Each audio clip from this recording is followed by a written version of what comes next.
May arawang sahod ang mga driver ng modern jeep sa ilalim ng PUV Modernization Program pero kailangan nilang maabot ang kota na itinakda ng kooperatiba. Live mula sa Quezon City, may unang balita si James Agustin. James! Gang, good morning. Inalam ko kung paano ba yung naging sistema ng sahod ng mga driver ng modern jeep. Kung tutusin, Igan, ay mataas talaga yung kota nila kada araw pero kaya naman daw itong maabot. Yung mga driver naman ng traditional na jeep na nakausap ko na nakapag-consolidate na, umaasa na mas tataas ang kanilang sweldo at magkakaroon sila ng benepisyo sa ilalim ng PUV Modernization Program. Para mga sahod ng 1,200 pesos kada araw, kinakailangang maabot ng modern jeep driver na si Bong ang kota na 10,500 pesos. 15 pesos ang pamasahe sa unang 4 na kilometro. 73 pesos naman mula SM Fairview hanggang Buendia.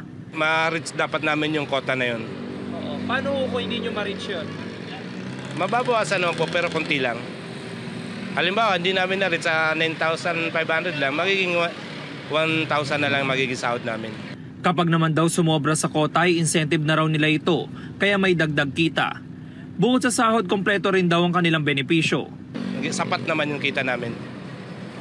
Kasi yung lalagpas po doon, incentive na namin kapag na-reach namin yung quota, pag lumagpas pa kami doon, amin na po yun. Ganun po. May benepisyo din po kayo? Meron po complete benepisyo po kami, kompleto. Tulad ng? SSS, Pag-ibig, PhilHealth, kompleto po yan. Ganito rin ang sistema na ipinatutupad sa kooperatiba na kinabibilangan ng iba pang modern jeep driver na amin nakausap. Tsaga-tsaga lang po talaga, kaya po. Basta i-maintain lang po yung 4 na ikot po, kaya po. Ilang oras po yon? Depende po sir, kasi minsan traffic, minsan hindi. Depende po sa oras sir. Basta may tsaga ka lang po sa biyahe. Ilang ikot yon? 5 po, 5, 6, minsan ganyan. Kompleto sa benepisyo? Opo, kompleto po kami. Ang ilang driver naman ng traditional na jeep sa Philcoa na nagpa-consolidate na, hindi pa raw na ipapaliwanag sa kanila kung paano magiging sistema ng sweldo kapag modern jeep na ang pinapasada nila. Sa ngayon, 800 pesos ang boundary nila sa traditional na jeep, kaya naglalaro sa 500 to 700 pesos ang arawang kita. Mataas na zero kita zero pag hindi ko siya alam kung may ano ba yan, kung mataas ba kita. Sa benepisyo? Parang meron siguro benepisyo na. Si Mang Limuel naman na halos 5 dekada ng jeepney driver kahit nagpa-consolidate na. Kung siya ang tatanungin, mas maganda pa siguro itong ordinaryong jeep lang ang kita dito Kasi siyempre mataas din ang boundary na.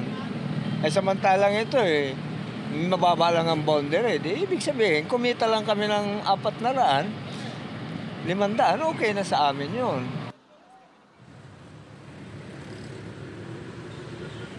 Gan, sa mga nakausap ko ng mga driver ng modern Jeep, 15 pesos po ang minimum na pamasahe. Isa lamang yung sinasabi nila, pero para pa lamang po yan sa unang 4 na kilometro. Yan ang unang balita mula rito sa Quezon City. Ako po si James Agustin para sa GMA Integrated News. Igan, mauna ka sa mga balita. Mag-subscribe sa GMA Integrated News sa YouTube.